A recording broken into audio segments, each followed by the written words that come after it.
तालियों के साथ स्वागत। आज हम रायबरेली में मौजूद हैं। जी हाँ, चुनाव आज तक का स्टूडियो पहुंच गया है उत्तर प्रदेश के रायबरेली। आज सोनिया गांधी ने यहीं से नामांकन भरा, उससे पहले रोड शो भी किया, लेकिन आज पहले दौर का मतदान भी था और बढ़ चढ़कर उन हिस्सों में आज वोटिंग हुई है जहां जहां आज वोटिंग का दिन था।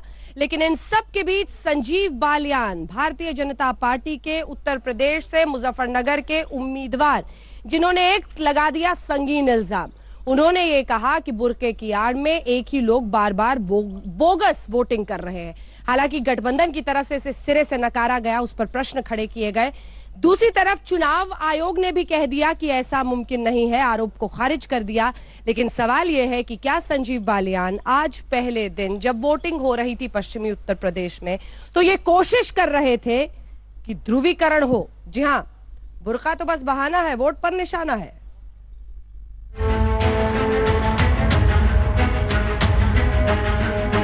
महासमर 2019 का पहला रण खत्म हो गया और पश्चिमी उत्तर प्रदेश की 8 सीटों पर अब की बार भी मतदाताओं ने बढ़ चढ़कर वोटिंग में हिस्सा लिया।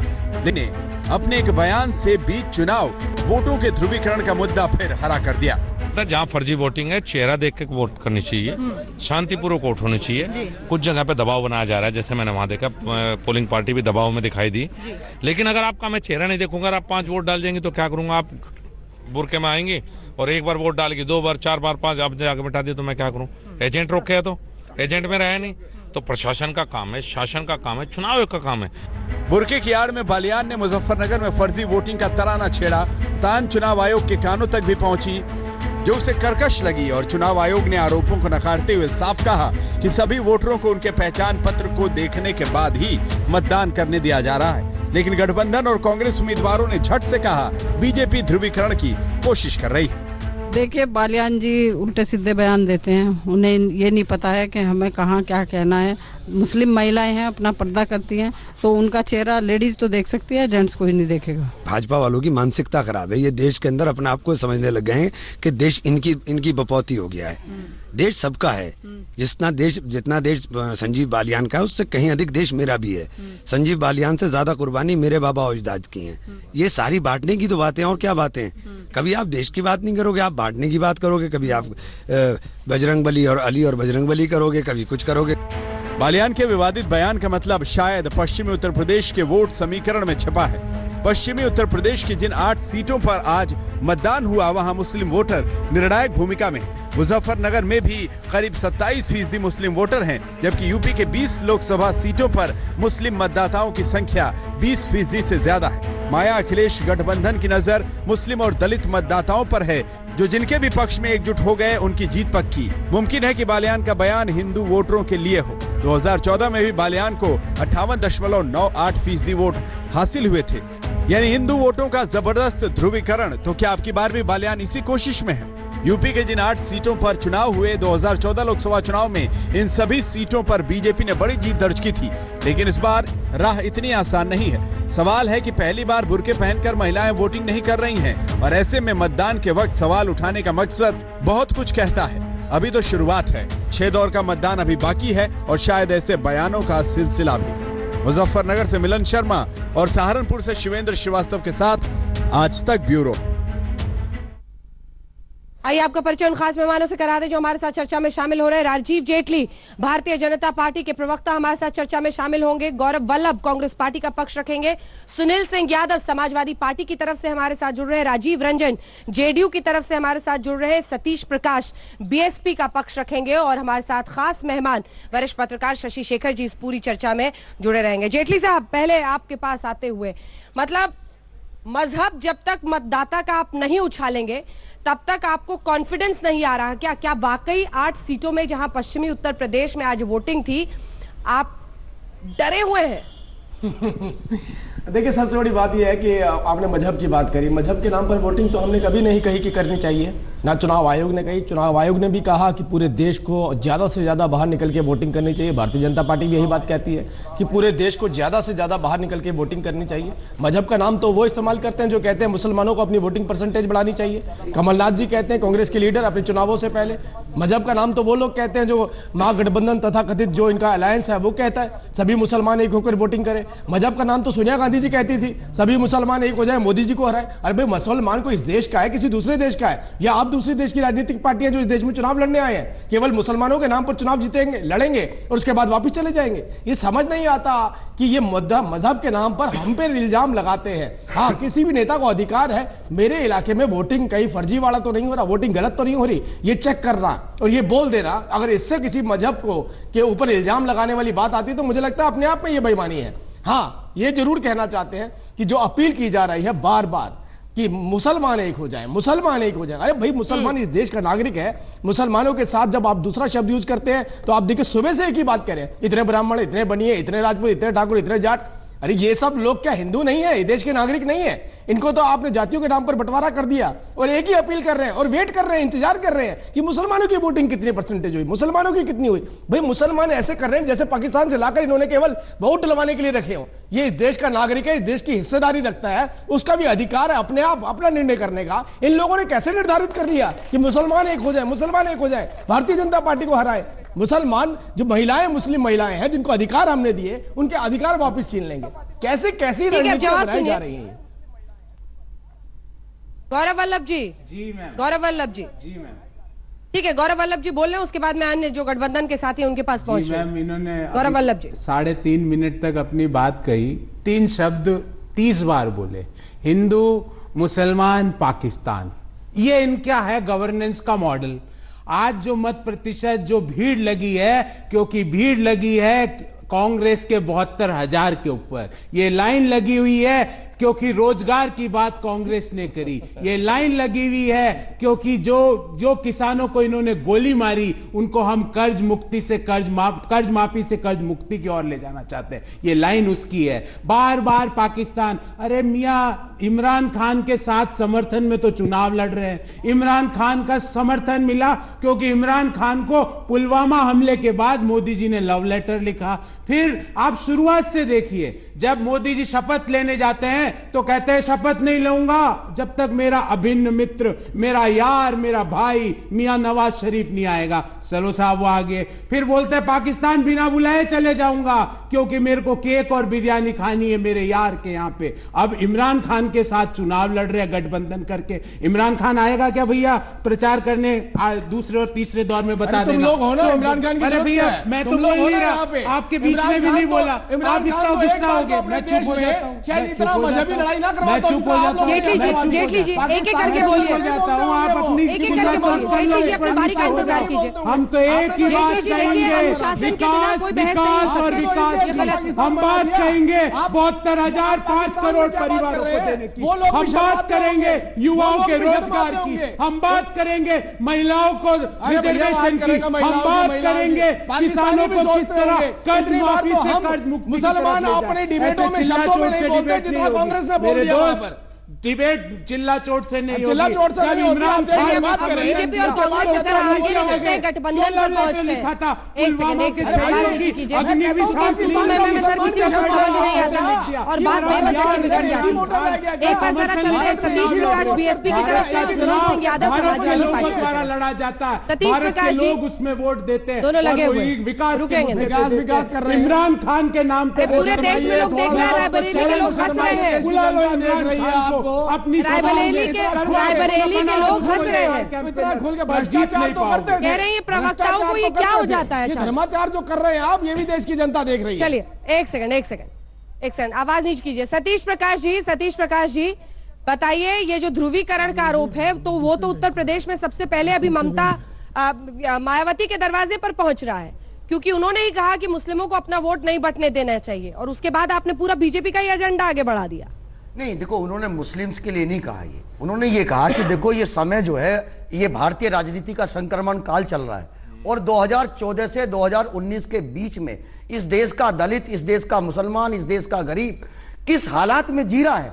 तो उन्होंने ये कहा कि आप अपनी वोट का समझदारी से उपयोग करें और दूसरी बात, आज बालियान जी ने जो कहा है, बालियान जी से मैं एक सवाल पूछना चाहता हूं कि यही बीजेपी ये कहती है कि हमको मुस्लिम महिलाओं का दुख दर्द समझ में आता है और वो 3 तलाक का बिल लेकर के आती है। आज इनके पूर्व मंत्री जो वहां के प्रत्याशी भी हैं, आज वो मुस्लिम महिलाओं के पहनावों के लेकर के जिस तरह की खिल्ली उड़ा रहे हैं, ये कहीं ना कहीं गंगा जमुना जो तहजीब है इस इलाके की एक खासियत रही है कि इनके बीच में एकता पनपी है। ये लोग लगभग 400-500 साल से साथ साथ रह रहे हैं। कहीं ना कहीं बीजेपी मुस्लिम राजनीति को आगे करके, मुस्लिम का बार बार नाम लेकर के, मैं एक बार इस देश की जनता को और बताना चाहता हूं कि इस देश में 96 सीटें ऐसी हैं कि जो मुस्लिम बाहुल्य मानी जाती हैं। अगर वहां मुस्लिम प्रत्याशियों का सफलता रेट आप देखें तो वो 9% है मात्र। 1980 में 49 सीटों पे मुस्लिम जीता और 2014 में मात्र 13 सीटों पे। तो आप यही तो सवाल है मुस्लिमों सतीश की जो प्रकाश जी, आवाज है, उनका जो यही तो सवाल है कि आपने उनके हमेशा ये खिलाफ आप इस कहा तरह का माहौल कि बना आप रहे हैं। मुस्लिमों के जी। हक की लड़ाई लड़ रहे हैं, उन्हें हक तो मिला नहीं, आपको वोट जरूर मिलता रहा। नहीं, आपको यही देखिए, तो पूरी मुद्दा ये लड़ाई नहीं है। होना चाहिए।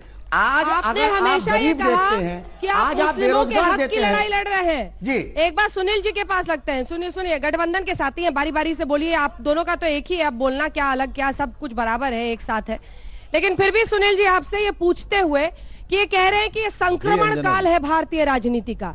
बीजेपी कहती है कि मुस्लिम तुष्टीकरण जब आप वोटों के लिए करते रहे वो संक्रमण काल था राजनीति का, जो दशकों तक चलता आया, और वो ये कह रहे हैं कि हम सबको साथ लेकर चल रहे हैं। सवाल ये है कि अगर उनकी हक की आप लड़ाई लड़ रहे थे तो खुद ही कह रहे हैं कि रिप्रेजेंटेशन इतना कम है, क्यों ऐसा हो गया?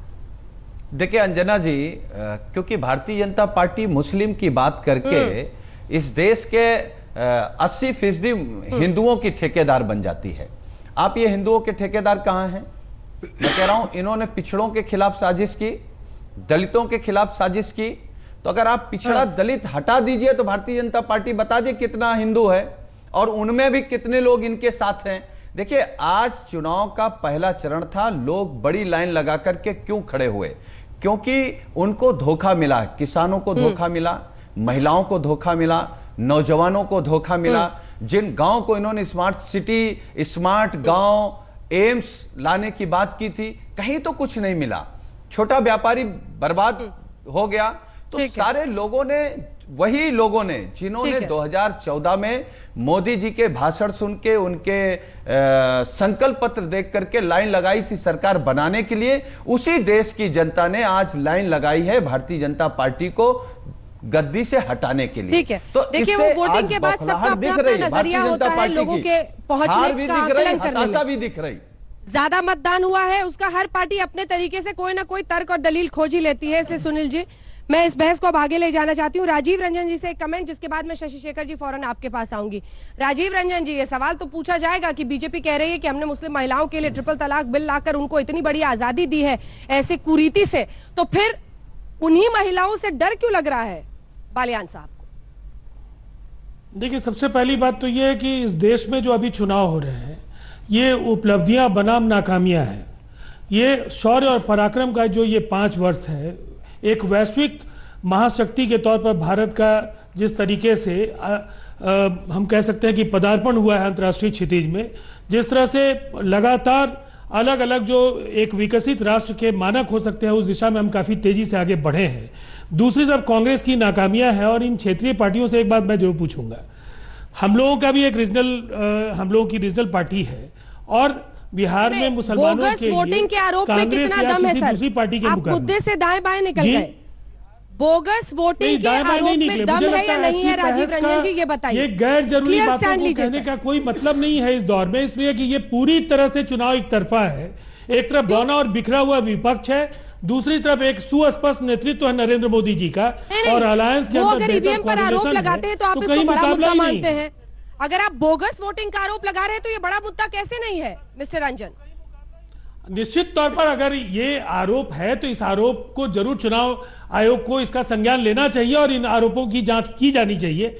लेकिन मैं ये मानता हूं कि सच्चर कमेटी की रिपोर्ट से कांग्रेस के कुशासन का वो दौर भी लोगों को याद आ जाएगा जो मुसलमानों के बेहतरी के बड़े बड़े दावे करते हैं।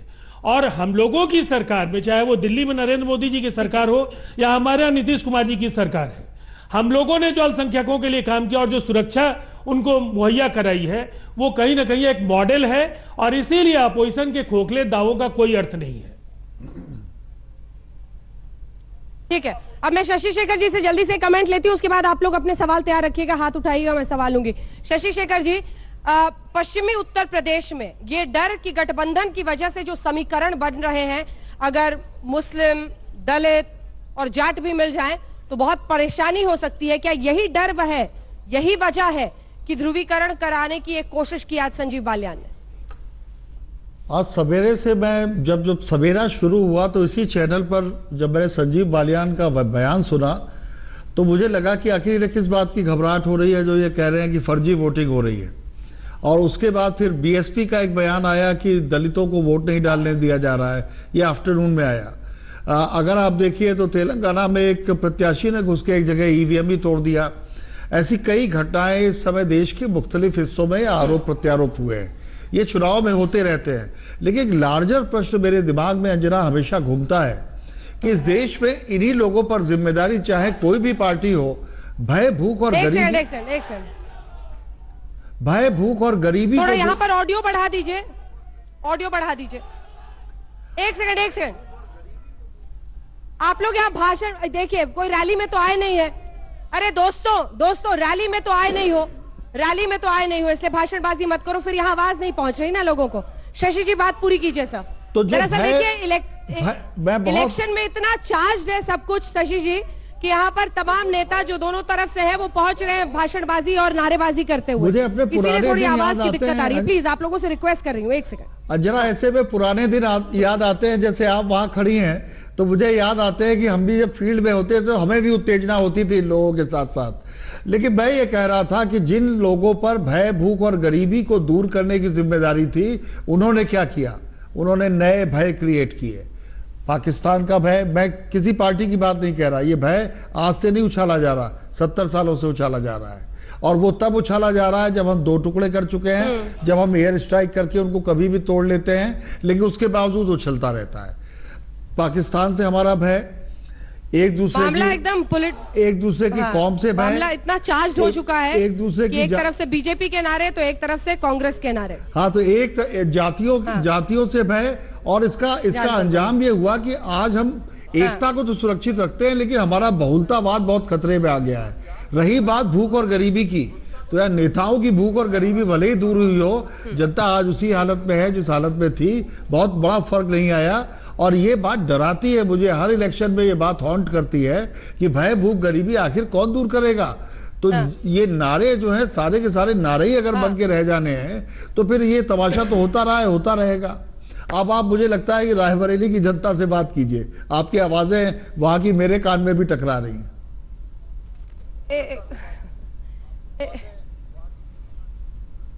जी, एक अजीब सा चक्रव्यूह है ये जिसका आपने जिक्र किया है, चुनाव की नारेबाजी और उसमें दबता हुआ भूख, गरीबी के तमाम शोर। लेकिन इन सब के बीच कुछ लोगों के सवाल हैं, पूछिए अपना सवाल है आपका।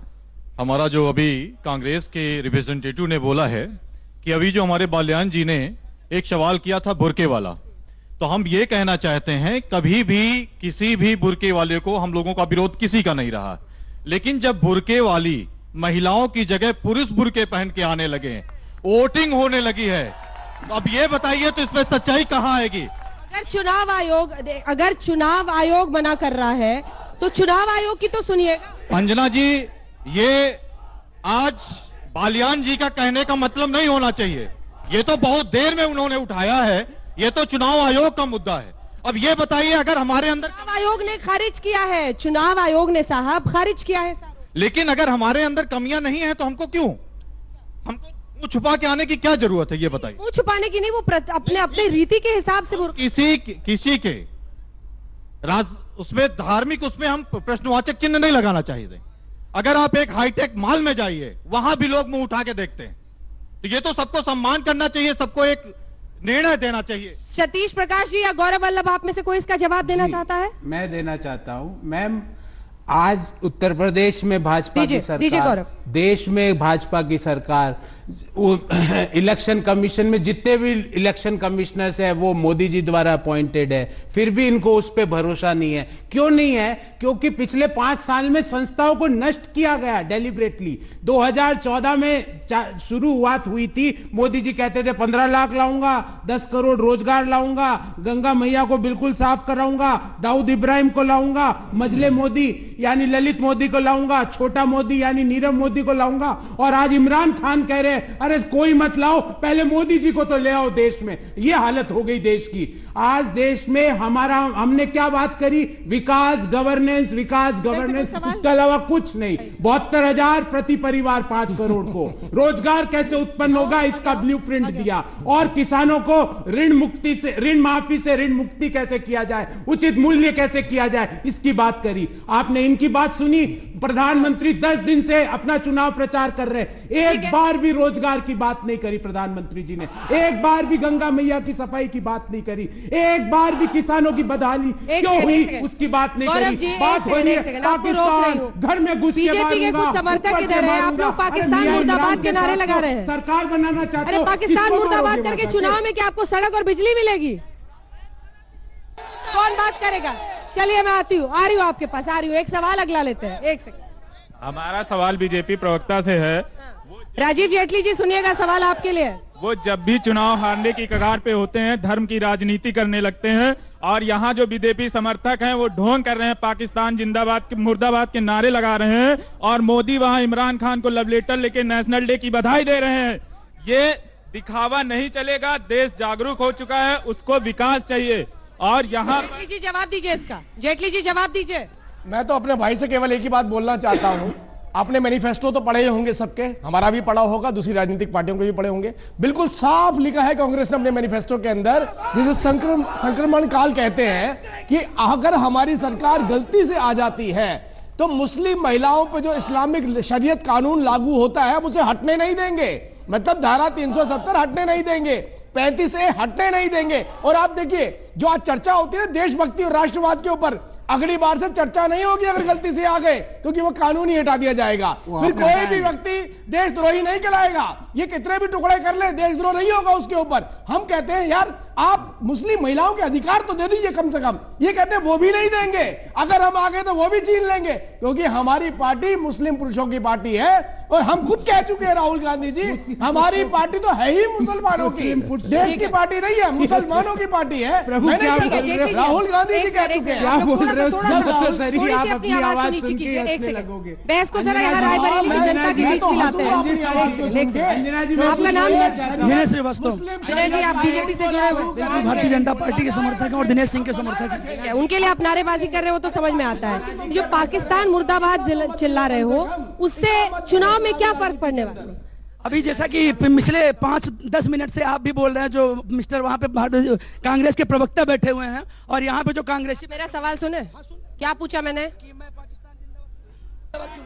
जिंदाबाद नहीं मुर्दाबाद बोल रहे हो, आप बताओ क्यों बोल रहे हो? उनके पास सिर्फ एक मुद्दा बचा है पिछले 10 मिनट से, इमरान खान। फिर उसके बारे में मैंने पूछा तुम पाकिस्तान मुर्दाबाद क्यों बोल रहे हो, इससे चुनाव का क्या लेना? हमारे चुनाव का लेना देना ये है कि हिंदुस्तान में रहने वाले जो हमारे यहाँ, अभी हम लोग पीछे खड़े वंदे मातरम बोल रहे हैं, यहाँ बैठे कांग्रेसी वंदे मातरम बोलने में उनको शर्म आ रही है, तो ऐसी पाकिस्तान मुर्दाबाद था, मुर्दाबाद है, मुर्दाबाद रहेगा। कांग्रेस मुर्दाबाद करिए, कांग्रेस मुर्दाबाद करिए, जो हमारे यहाँ पर एक अलग देश बनाना चाहते हैं। अगर किसी को मुर्दाबाद अंदर की बहस आप देख रहे हैं इस वक्त जो यहाँ रायबरेली के बीच में हो रही है, जल्दी से एक रिएक्शन इनसे लेते हैं फिर आगे।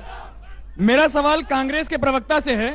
ये सवाल है कि कोई भी मुद्दा होता है बताते हैं कि भारतीय जनता पार्टी अपने उपलब्धियों को गिनाती है, ऐसा करती है वैसा करती है। आप इस बार चुनाव में मुद्दा लेकर आए हैं 72,000 रुपए का, और आप कह रहे हैं कि आप गरीबी हटा देंगे। मेरा सवाल पूरी कांग्रेस पार्टी और पूरे कांग्रेस प्रवक्ताओं से है, एक बात बताएं मुझे, सन 1971 में इंदिरा गांधी भी गरीबी हटाओ का नारा लेकर आए। सवाल पूछ रहे हो भाषण दे रहे हो? पूछ रहा हूँ। सन 1971 में इंदिरा गांधी गरीबी हटाओ का नारा लेके आई थी, उसी नारे को राजीव गांधी ने आगे बढ़ाया, और उसी नारे को अब राहुल गांधी भी आगे बढ़ा रहे। तो आप पिछले 40-50 सालों से गरीबी तो हटा नहीं पाए, और आप हमेशा ये कहते हैं कि हम गरीबी हटाते हैं। गरीबी, भारतीय जनता पार्टी गरीब विरोधी सरकार है। आप इस बात का जवाब ठीक है जवाब दीजिए। गौरव वल्लभ जी जवाब दीजिए। गौरव वल्लभ जी जवाब दीजिए। मैम मेरे मित्र को गौरव ये वल्लभ। आर्थिक सर्वे है मोदी सरकार का 16-17 का। इसकी पहली लाइन में ये लिखा है कि जब देश आजाद हुआ था तो 70% गरीबी थी, जो 11-12 में 2011-12 में 20% हो गई, और इन्होंने उसको बढ़ाई नोटबंदी के द्वारा। फिर इन्होंने एक अपना मैनिफेस्टो की बात करी। ये देखिए अंतर दो मैनिफेस्टो का। एक मैनिफेस्टो में एक व्यक्ति कह रहा है मैं हूं, दूसरा कोई नहीं, और एक मैनिफेस्टो भारत की जनता को समर्पित है। यहां पे पूरी तरह भारत की जनता है, रोजगार को समर्पित है, गरीबी हटाने के लिए समर्पित है, किसानों को एमएसपी देने के लिए समर्पित है, किसानों की कर्ज माफी से कर्ज मुक्ति का सफर के लिए समर्पित है। ये अंतर है भारतीय जनता पार्टी जो कह रही है। ये देखिए मोदी जी का वही तस्वीर है जब पुलवामा हमला हुआ। पुलवामा हमले के समय जिम कॉर्बेट में ये फोटो खिंचवा रहे थे। ये फोटो क्या जिम कॉर्बेट वाली है? जिम कॉर्बेट वाली तो नहीं है। चेहरा मत छुपाइए अपना। जेटली जी मोदी जी के पीछे चेहरा छुपा रहे हैं अपना। ये वो जिम कॉर्बेट वाली है, ये बोल रहे हैं। जिम कॉर्बेट में जब फोटो खिंचवाई मोदी जी ने, जब पुलवामा हमला हुआ, वो फोटो लगाई है यहाँ पे मोदी जी के मैनिफेस्टो में। और दूसरी तरफ रोजगार की बात। अरे हो गया भाषण, हो गया, मेरे को जवाब भी सुन लीजिए। अरे अब जवाब तो 23 मई की बात कोई नहीं सुनेगा। अरे सुन लीजिए, जब तक देने मैं तो केवल आप देखिए, नहीं मैं सिर्फ इतना जवाब दे रहा हूं। एक सेकंड है, मैं गरीबी के ऊपर ही बोल रहा हूं। अरे छोड़िए, एक सेकंड बोलिए, सबकी बात है। एक गरीब को बोलने का मौका दे। 5 साल से आपकी अनर्गल और मतलब बड़ा अच्छा लग रहा है। मैं गरीबी की डेफिनेशन दे दूंगा। 5 साल से आप सुन रहे हैं। सुन तो लीजिए, अरे सुन लीजिए जी। 5 साल से सुन रहे हैं आपका झूठ। मतलब और सुने कांग्रेसी स्थान से आए लोग सुन तो लीजिए मेरी बात। ये वो लोग हैं जो इमरान खान के साथ सरकार शोर मचाने पे आ गए। इसका मतलब है कि आप क्या घबरा रहे हैं? आप इमरान खान को आप स्टार प्रचारक हैं। मेरे भाई माफ करो, माफ करो, माफ करो, माफ करो। घबरा क्यों रहे? शोर क्यों मचा रहे हो? दिक्कत है प्रवक्ताओं के साथ। चर्चा करते हैं। एक तो इनको क्वेश्चन पेपर नहीं समझ में आता, दूसरे का जवाब देने लगते हैं। अब सुनिए मेरी बात। क्या सुने? नहीं, एक सेकंड अपनी बारी पर जवाब दें। मिस्टर जेटली, आपसे रिक्वेस्ट है, यहाँ से मेरे लिए मुश्किल हो रहा है समझ पाना कि कौन इस वक्त बोल रहा है, लेकिन आप सबसे मेरा निवेदन है कि प्लीज अपनी बारी में बोलें, ताकि दर्शकों का भी वक्त जाया नहीं हो, ताकि दर्शकों का भी वक्त जाया नहीं हो। पाकिस्तान भेजने की बात करते हैं। आपने क्या किया है देश के लिए? आज तक क्या किया देश के लिए? देश के लिए क्या किया? भीड़ के लिए भेज दो पाकिस्तान। शशि जी एक सेकंड, मुझे लगता है जर्नलिस्ट का एक जल्दी से 10 सेकंड का रिएक्शन, जिसके बाद हम ब्रेक पर जाएंगे। शशि शेखर जी देखिए, ये समझना बहुत जरूरी है कि जमीन पर एक ऐसा ध्रुवीकरण है राष्ट्रवाद के नाम पर, जिसको लेकर मैं जहां भी उत्तर प्रदेश में ट्रैवल कर रही हूँ या राजस्थान में, गुजरात में, ये चर्चा पूरी जो लोगों में है उसके इर्द गिर्द हो रही है। ये किस तरह से आगे बढ़ेगा? आप और एक ये बार चुनाव और चुनावी राजनीति के लिए कितना बड़ा एक परेशानी का अंजना जरा आप अपना सवाल दोहराइए, आप किससे पूछ रहे हैं? क्योंकि यहाँ पर शोर वहाँ की भीड़ से भी ज्यादा है, तो सुराई कुछ पड़ नहीं रहा था। आप एक बार जब पूछिए, मुझे लगता है भाई लोग सुन लेंगे इस बार। चलिए ठीक है।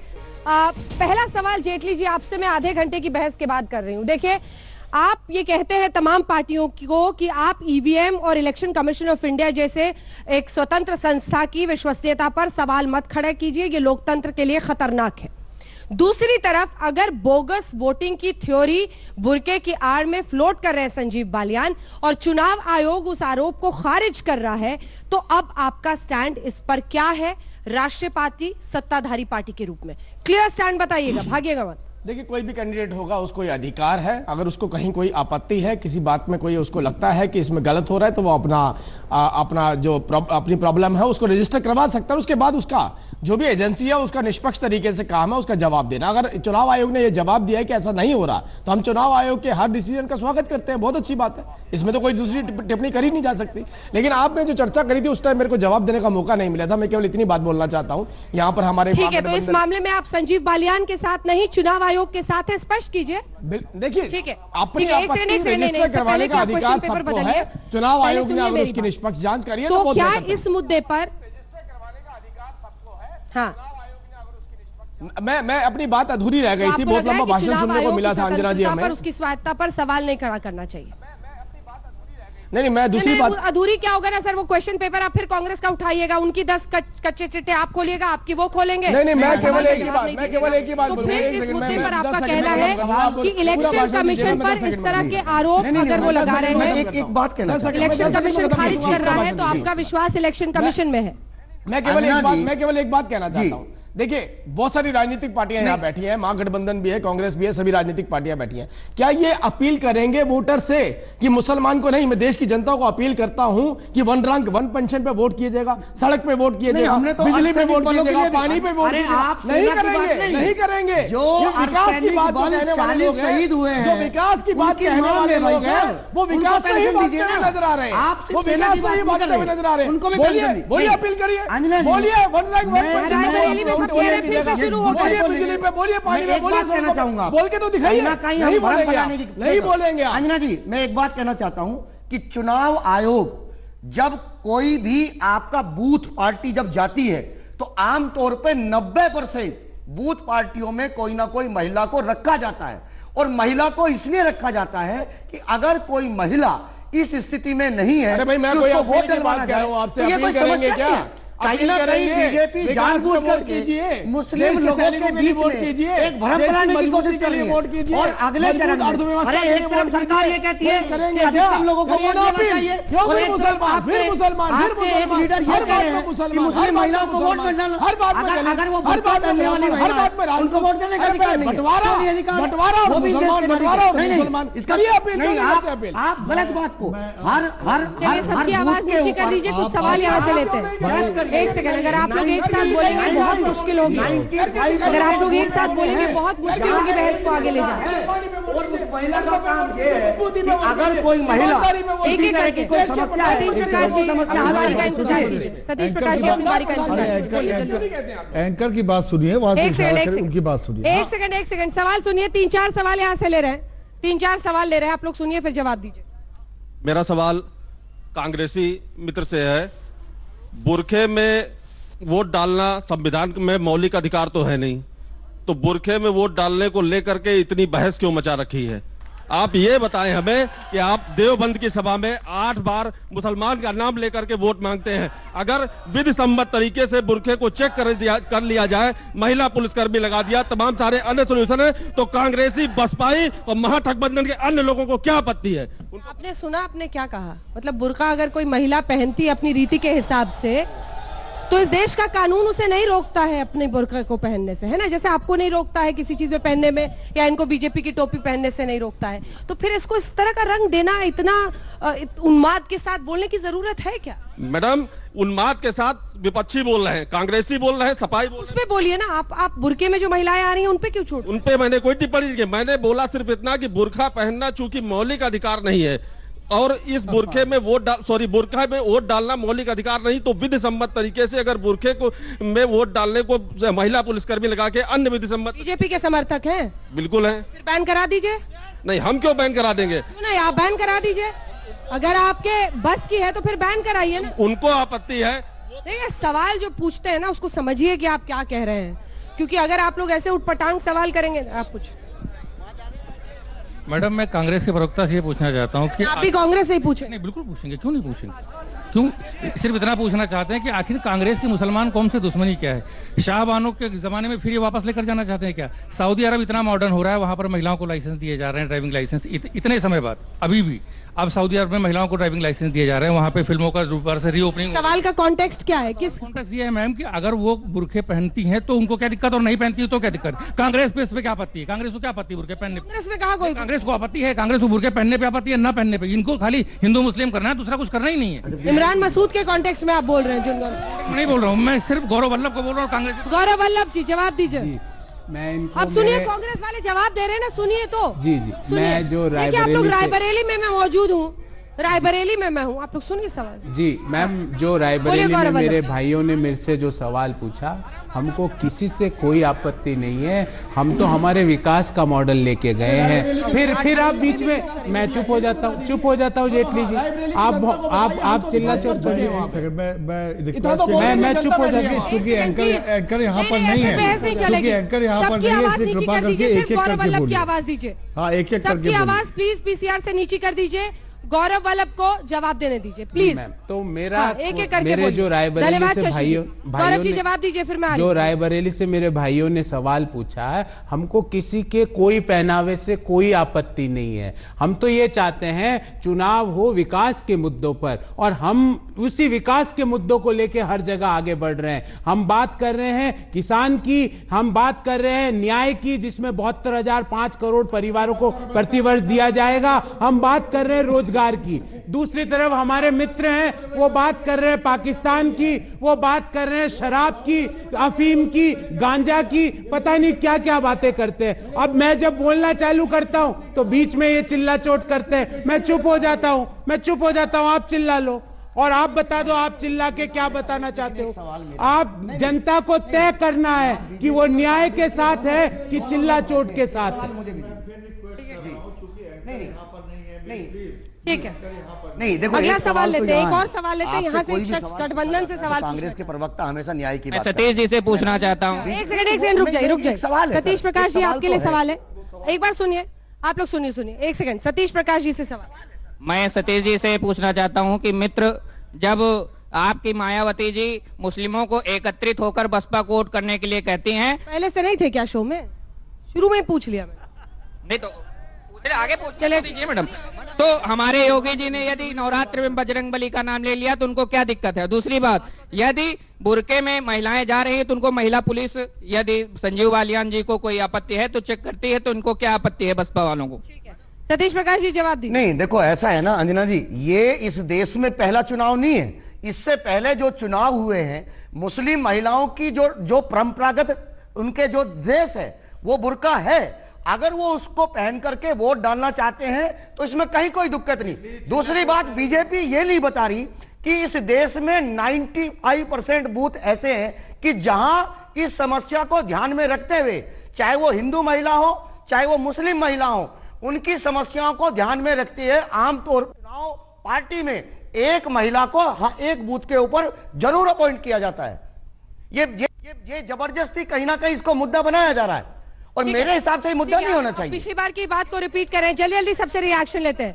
सुनील यादव जी, ध्रुवीकरण गठबंधन और बीजेपी दोनों को सूट कर रहा है। नहीं देखिए, ध्रुवीकरण होगा तो उधर बीजेपी आस लगाए बैठी है कि ध्रुवीकरण काउंटर भारतीय ध्रुवीकरण भी जनता होगा। पार्टी को इसलिए सूट कर रहा है क्योंकि भारतीय जनता पार्टी नहीं चाहती है कि किसान के मुद्दे पर, रोजगार के मुद्दे पर उनसे बात की जाए। अभी भारतीय जनता पार्टी के एक साथी ने कहा कि हमारे योगी जी ने कह दिया हनुमान जी की जात बता दी। हनुमान जी की जात बताने के लायक क्या हैं योगी जी? इतने बुद्धिमान हैं कि वो भगवान की जात बताएं? और हम तो कहते हैं अली भी हमारे हैं, बजरंगबली भी हमारे हैं, राम भी हमारे हैं, रहीम भी हमारे हैं। आप बताओ, आप कब तक भगवान के नाम पर धंधा करते रहोगे? भगवान को कब तक धोखा देते रहोगे? आपने किसान को धोखा दिया, बेरोजगारों को धोखा दिया, बहन बेटियों को धोखा दिया, गंगा मैया को धोखा दिया, आपने गाय माता को धोखा दिया, भारत माता को धोखा दिया। अरे कितने बड़े धोखेबाज हो, ये भी तो बता दो देश के सामने कि केवल धोखा देना ही आपका काम है, या जो आपने वादे शशिशेखर किए जी थे वो देखिए, भी यही कभी घूम पूरे फिर कर करेंगे? इनकी जुबान से भी वही गाय और गंगा माँ ही जाती हैं। मैं आपसे बार बार कहूंगा अंजना, ये जो हमारे नैरेटिव है, एक सेकंड शशि जी, जो नैरेटिव बीजेपी का चल पड़ा है, क्या वो इस देश का ऐसा मतलब ऐसा हिस्सा बन गया है कि तमाम राजनीतिक पार्टियां जाने अनजाने वही गाय वही गंगा उन्हीं सब पर आती हैं? जल्दी से शशि जी छोटा सा रिस्पांस ब्रेक लेंगे, उसके बाद। नहीं, इसमें कतई कोई दो राय नहीं है कि जो शीर्ष पर बैठा हुआ व्यक्ति होता है वो नैरेटिव को बहुत कुछ गाइड करने की क्षमता रखता है। इस समय चूंकि बीजेपी की अधिकांश स्टेट्स में गवर्नमेंट है, दिल्ली में उनकी हुकूमत है, तो जिस तरीके की बातें शुरू करते हैं वो उन बातों का रिपरकशन आता है जो कि उनको सूट करती हैं। पर राजनीति कभी एक तरफा नहीं होती। तो अब हो क्या गया कि गौरव वल्लभ जी भी पाकिस्तान को उतना ही गा रहे हैं जितना कि कल तक बीजेपी गा रही थी कि कांग्रेस उनके फेवर में है। तो राजनीति सबको अवसर देती है। मुझे दिक्कत बस यही है कि इमरान खान शायद अपने देश पे लोकप्रिय नहीं है, उनका लगातार लोकप्रियता का ग्राफ गिर रहा है, वो हर सर्वे में आता है, लेकिन हमारे देश पे उनका इतना नाम लिया जाता है कि वहाँ के लोग हंसते होंगे, ये इमरान खान कौन है जो भारत के चुनाव को प्रभावित करता है। और पाकिस्तान 1984 में जिसकी पर कैपिटा इनकम हमसे कई गुना ज्यादा थी, आज हमारे 26% पे रह गया। हम लड़ रहे हैं। राजीव रंजन जी देखिए, सपना ऐसा दिखाया गया कि हिंदुस्तान अब धीरे धीरे प्रधानमंत्री ने आंकड़ा भी दिया, साल भी दिया और बताया कि हम 47 तक देश को विकसित बनाने की तरफ बढ़ रहे हैं। विकसित बनाने में ये सब महत्वपूर्ण है क्या?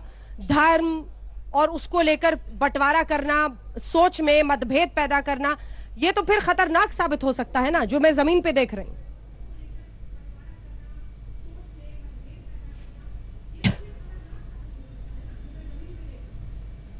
देखिए, सबसे पहली बात तो ये है कि आजादी के इन 70 वर्षों में 10 सरकारें बनी हैं कांग्रेस की, 6 खुद की सरकारें, 4 गठबंधन की सरकारें, और इस देश को वो बराबर चलते रहे, कभी गरीबी हटाने के नाम पर, कभी अल्पसंख्यकों को न्याय दिलाने के नाम पर, कभी रोजगार के सवाल पर। लेकिन आज भी अगर सड़कें गांव तक नहीं बन पाई, लोगों को बिजली नहीं मिल पाई, अल्पसंख्यकों को उनका वाजिब हक नहीं मिल पाया, तो इसकी नैतिक जिम्मेवारी कांग्रेस को लेनी चाहिए। अगर 50 वर्षों में देश के सारे मसाइल आपने हल नहीं किए, तो 5 वर्षों में आप नरेंद्र मोदी जी से ये उम्मीद कर रहे हैं कि अलादीन का चिराग है उनके पास और एक साथ सारी चीजें बदल जाएंगी, तो मुझे लगता है ये अनैतिक है। कांग्रेस को देश के सामने माफी मांगनी चाहिए। देश का बहुमूल्य समय उन्होंने लिया है और बदले में देश को सिवाय निराशा, हताशा, ठीक है, एक आखिरी सवाल लेने का वक्त है, हाथ उठाइए, जो तरह तरह के बिखराव की स्थितियां पैदा की है, पीछे से जवाबदेही कांग्रेस को जरूर लेनी चाहिए। ठीक है, जल्दी से। मैम, ये पूछना चाह रहा हूं, धर्म के नाम पे कब तक ये भीख वोट की मांगते रहेंगे? विकास के नाम पे क्या नहीं मांग रहे? न विकास कभी, न बेरोजगारी कम हुई, न महिला सुरक्षा मिल रही, न कुछ मिला। राम मंदिर इनका जो 2014 का योजना था, राम मंदिर बनेगा, जो 2019 में नहीं बना है, ये धोखेबाज। ठीक है, चुनाव आज तक का स्टूडियो अहमदाबाद, गुजरात, उसके बाद उदयपुर, जयपुर, अजमेर, इन तमाम जगहों में, राजस्थान में, और फिर लखनऊ से लेकर अमेठी, रायबरेली और आगे बढ़ने वाला है। लेकिन आज रायबरेली से हमारा शो ठीक रात 8 बजे देखिएगा, जब यहाँ पर नेता इस स्टूडियो में मौजूद होंगे, चलते फिरते स्टूडियो में, और जनता उनसे दागेगी सवाल। ठीक रात 8 बजे रहिएगा हमारे साथ, देखते रहिए आज तक।